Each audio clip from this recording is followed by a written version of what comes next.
सलाम दोस्तों, मैं हसनैन शफकत, आपका फ़िक्री हमसफ़र, आपका फ़िक्री दोस्त। आज के शेर के साथ जिसके सफ़र पर हम इंशाअल्लाह इकट्ठे रवाना होने को हैं। हमेशा की तरह इसमें आपकी शमूलियत मेरे लिए बाइस इफ्तिखार भी है और बाइस मुसरत भी।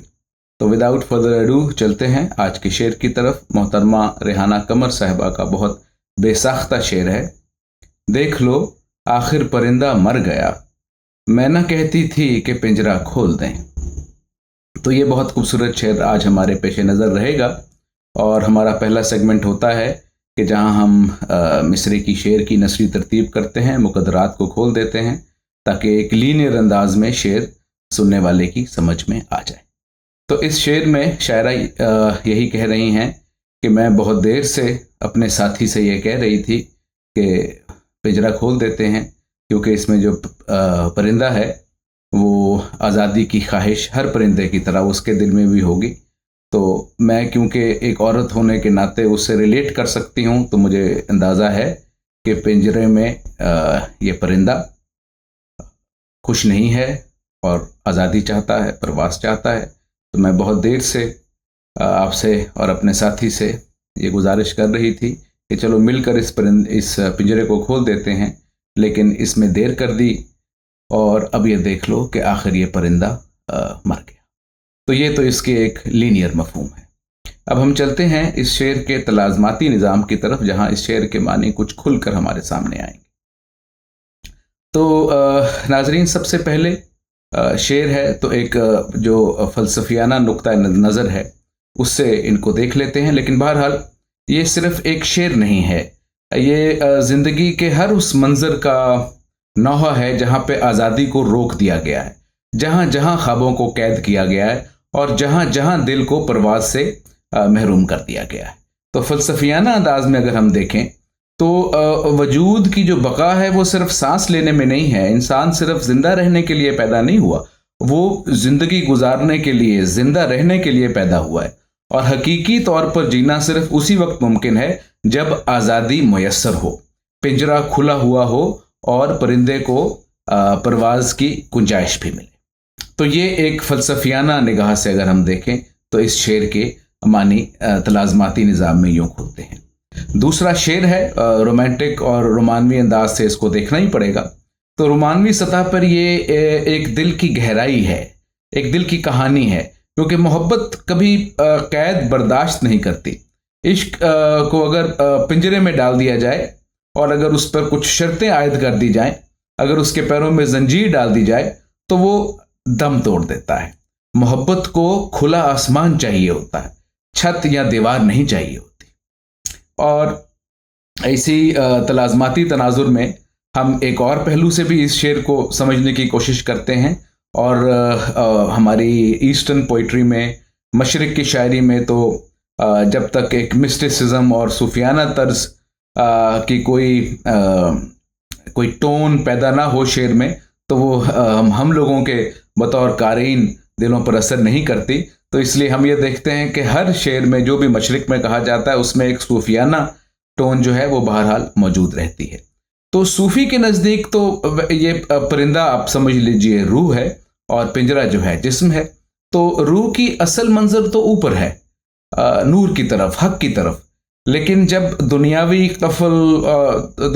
कुफल और ये दुनियावी जंजीरें जो हैं ये उसे बांध देती हैं, जब अच्छा, और सिर्फ दुनियावी यानी आउटसाइड इन ही नहीं होता, इनसाइड भी अगर इंसान, आज का इंसान, या क्योंकि इंसान को कमज़ोर पैदा किया गया, अपने अंदर भी देखे तो ख्वाहिशात हैं, हिर्स है, खौफ है, कई जज्बे हैं जो उसको परवाज से रोक देते हैं।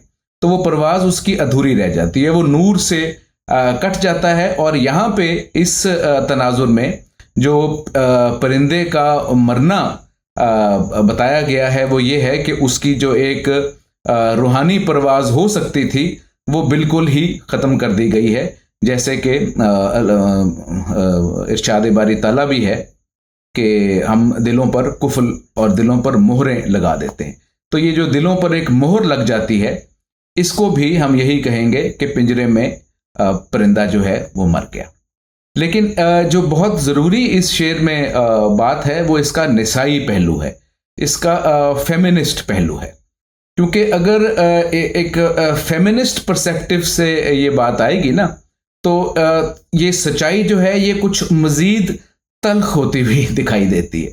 वो बार बार कहती हैं कि मुझे परवाज़ करने दो, मुझे अपनी तख्लीक और अपनी ज़िंदगी गुजारने का हक दे दो, लेकिन समाज है रिवायती तौर पे और बहुत हम तारीख में जब भी देखते हैं, अब तो खैर कुछ हालात बदल रहे हैं, लेकिन बहुत औरत को कैद करके रखा गया है। और आज भी हरचंद के बहुत आज़ाद है और बहुत काम कर रही है, लेकिन आज भी उनकी अभी तक ये फीलिंग उनके अंदर से गई नहीं। एक डीएनए में रच बस गई है, जिस तरह हम समझते हैं ना कि वो जो एक पिंजरे में कैद होने का एहसास है। तो फिर वो परिंदा, इसमें इस्तिआरा जो परिंदा है ना, वो औरत का नहीं बल्कि औरत की सलाहियतों का इस्तिआरा बन के सामने आता है। और अगर आप औरतों को अपनी सलाहियत बुरुए कार लाने का मौका नहीं देंगे, रिवायात की या जबर की जंजीरें उसके पाँव में डाल के रखेंगे, तो वो जो औरत की का ख्वाब है कि वो अपनी सलाहियतों को इस्तेमाल में लाए और इस दुनिया को एक बेहतर जगह बनाए, वो घुट घुट कर फिर औरत के अंदर भी वो एहसास और वो ख्वाहिश मर जाती। तो ये इसका एक निसाई पहलू है जो बहुत अहम था। अब हम मज़ीद देखते हैं, पोइट्री है, तो पोइट्री जब तक कोई साइकोलॉजिकली किसी चीज़ को नफ्सियाती तौर पर एड्रेस ना करे तो उसको फिर हम मुकम्मल शेर तो नहीं कह सकते।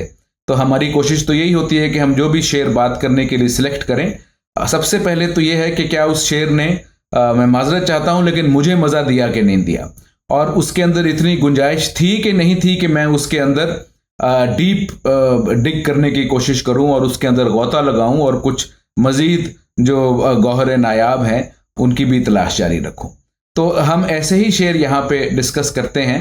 तो अगर एक आला पाए का शेर हमने डिस्कस करना है तो फिर ये तो मुमकिन नहीं है कि उसके अंदर कोई नफ्सियाती गिरह ना खुलती हो।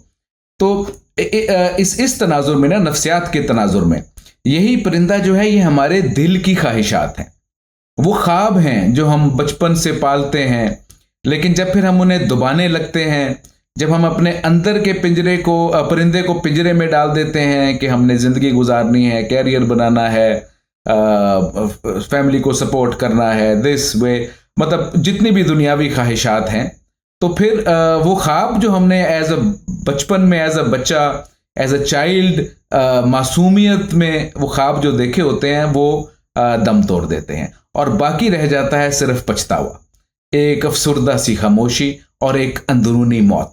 तो इस तनाजुर में, नफ्सियाती तनाजुर में, जो परिंदा है वो दिल की मासूम ख्वाहिशें हैं और जो परिंदे की मौत है वो ख्वाबों का दम तोड़ देना है। तो अब क्योंकि मैंने जिस तरह पहले अर्ज़ किया कि एक निसाई नुक्ता नज़र से भी हमने इस शेर को देखा है और परखने की कोशिश की है, तो ये फेमिनिज़म बहुत कंटेम्प्रेरी मसला है। तो क्या हम ये देखते हैं कि ये शेर जो है ये आज के तनाजुर में कहा गया है, तो क्या इसमें कुछ जदीदियत भी है कि नहीं है, कुछ कंटेम्प्रेरी इशू को भी, सेंसिबिलिटीज़ को भी, सेंसिटिविटीज़ को भी ये शेर टच करता है कि नहीं करता। तो आज के दौर में अगर हम ये देखें तो ये परिंदा कोई औरत नहीं है, कोई मर्द नहीं है, ये हम सब हैं।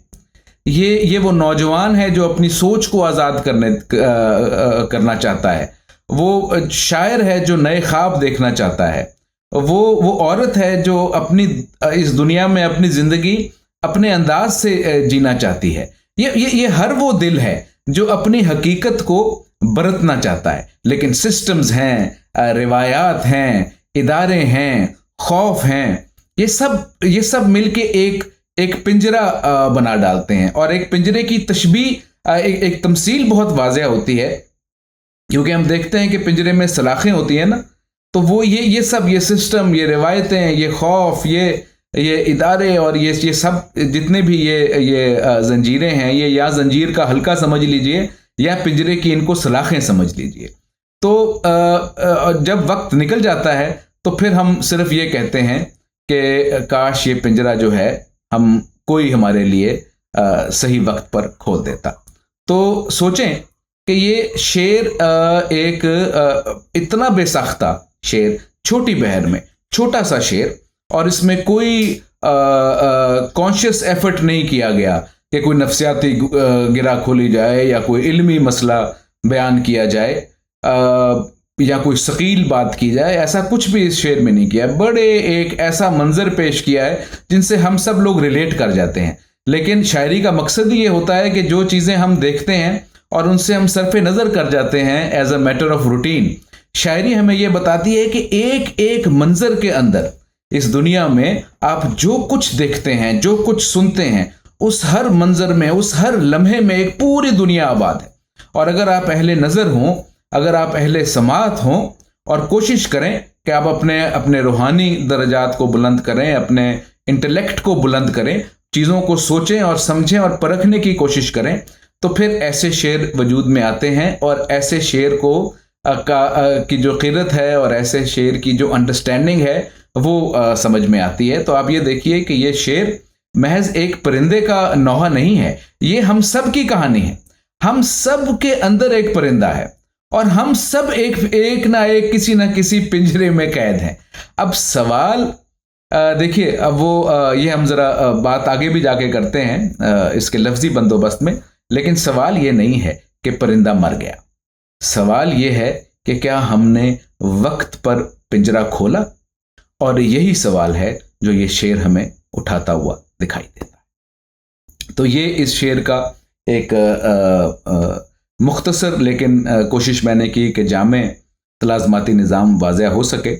अगला सेगमेंट हमारा होता है लफ्ज़ी बंदोबस्त। तो लफ्ज़ी बंदोबस्त में दो मैं समझता हूँ कि अल्फाज हैं जिन पर इस शेर की इमारत जो है खड़ी है। एक तो है कि देख लो। अब देख लो का जो एक इस्तेमाल किया गया है ना, और जो लहजा अपनाया गया, जो टोन अपनाई गई है, उसमें कई बातें बता दी गई हैं। एक बात तो ये बता दी गई कि देख लो, यानी कि मैं जब बात करती थी तुम मेरी बात को डिस्काउंट कर देते थे, मेरे जो साथी हो या जो मेरे इर्द गिर्द लोग हैं मेरी बात को डिस्काउंट कर देते थे, लेकिन देखो ये मैं ही सही साबित हुई ना, और मैं ही उस वक्त ये कह रही थी कि परिंदा वक्त पर खोल दो, नहीं तो पिंजरा वक्त पर खोल दो, नहीं तो परिंदा गया, नहीं तो परिंदा मर जाएगा। तो ये जो प्रेडिक्शन का और पेश गोई का जो साबित होना है ना, इसको शायरा ने देख लो के तनाजुर में बयान किया है।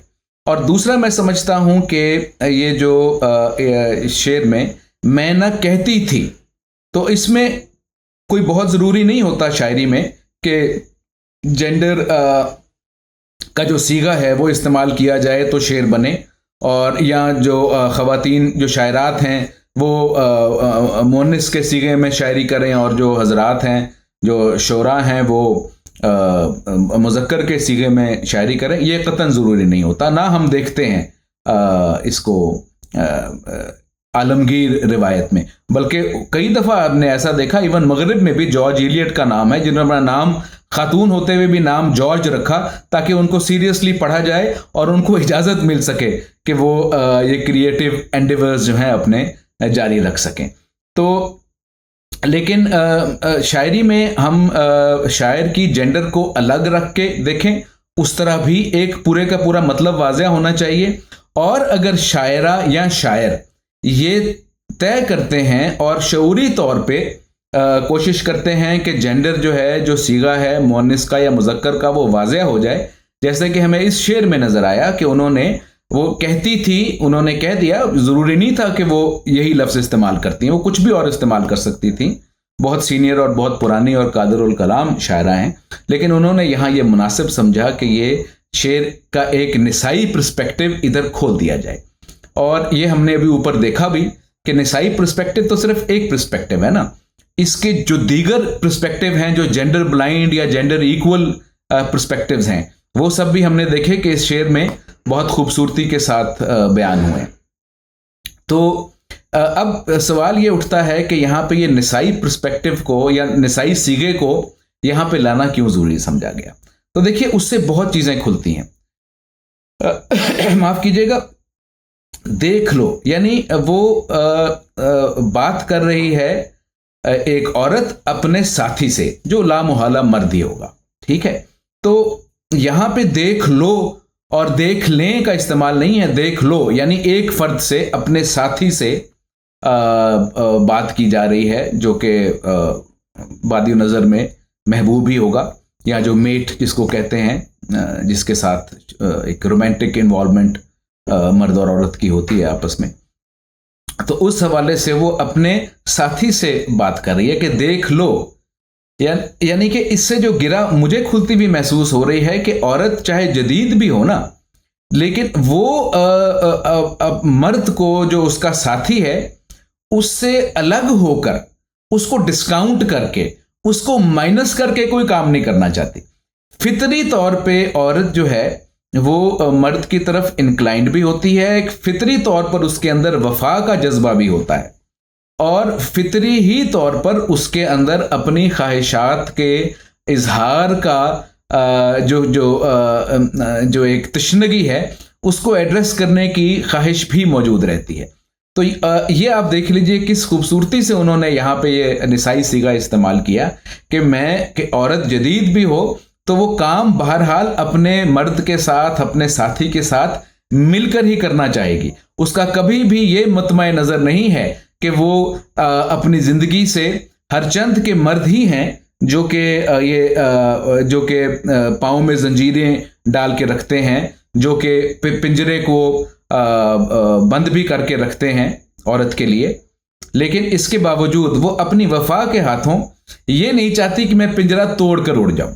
वो ये चाहती है कि मेरा साथी ये पिंजरा खोले और मेरे साथ रहे और हम दोनों इकट्ठे परवाज कर सकें। ये था मतमय नजर यहाँ पे लफ्जी बंदोबस्त में मुअन्निस का सीगा इस्तेमाल करने के लिए। और मैं समझता हूं कि ये जो एक रुख है, ये फेमिनिज्म के एक बहुत पोटेंट हवाले को सामने लाता है। तो यहाँ हमने देख लिया नाजरीन कि लफ्जी बंदोबस्त में शायरा ने किस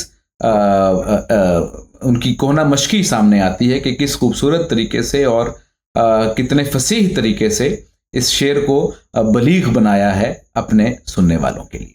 और हमारा आखिरी सेगमेंट होता है सौती माहौल। सौती माहौल में भी आप ये देख लीजिए कि ये देख लो आखिर परिंदा मर गया।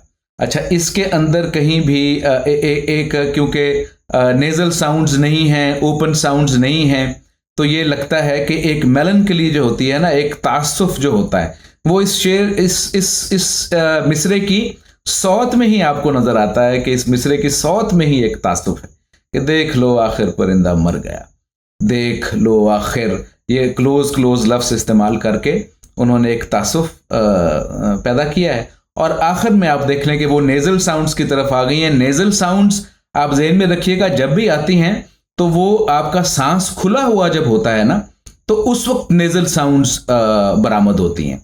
यानी नेजल साउंड जब भी आप यूज करेंगे, आपका सांस बाहर आए, बाहर की तरफ आएगा, आप खुलकर सांस ले सकेंगे, आप सांस बाहर निकाल सकेंगे, आप सांस अंदर ले सकेंगे, क्योंकि आपके नेजल साउंड्स और आपकी नोज का इस्तेमाल हो रहा है।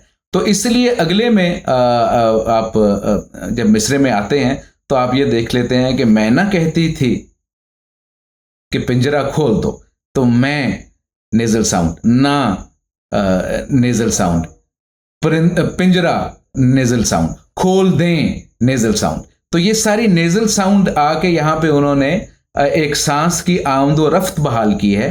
और पहले जो तासुफ था वो तासुफ बहरहाल साथ रहेगा, लेकिन वक्त है और ये ट्रेजेडी अगर हो गई है तो इस ट्रेजेडी से कुछ सीखना भी है और कुछ सिखाना भी है और वो बताना भी है। और वो आप तभी सिखा और बता सकेंगे कि जब तक कि आप दोबारा अपने होशो हवास में नहीं आएंगे और अपनी सांस बहाल नहीं कर सकेंगे। तो ये नेजल साउंड्स आप गौर करें कि कैसे उन्होंने दूसरे मिसरे में नेजल साउंड्स का इस्तेमाल करके एक रूटीन की जिंदगी में आते हुए इस ट्रेजेडी का आफ्टरमैथ भी बयान किया है और इस ट्रेजेडी के जो रीजंस हैं वो भी बयान किए हैं।